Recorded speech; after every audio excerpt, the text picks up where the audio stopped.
Ang sabi nila, nanganganib po ang buhay namin at ang buhay ng aming pamilya. Yun, bilyong piso po ito. Kaya kung sakali po na kayo ay ma-prosecute, puro plunder po ito. Alam namin na mabigat ito. Inaasahan nyo ba na kayo lang ang magdudusa dito?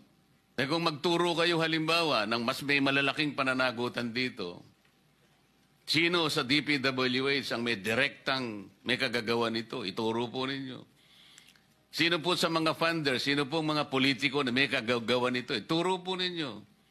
Kayo ang magiging liability nyo lang, siguro civil damages. Kung papayag kayo, you indemnify the government. Ibalik nyo yung pera na nawala.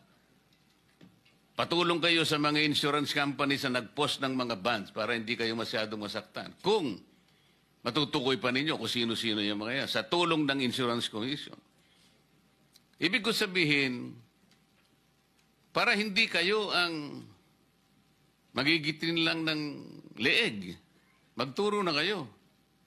Yan po yung gusto namin mangyari rito. Bagamat meron pong nagbigay na ng mga feelers, ngunit hindi namin alam kung paano namin kayo matutulungan hanggat hindi po kayo magsasabi talaga. Meron po talagang sumulat sa amin na nagsasabi na gusto na nilang magtapat, ngunit ang sabi nila, nanganganib po ang buhay namin at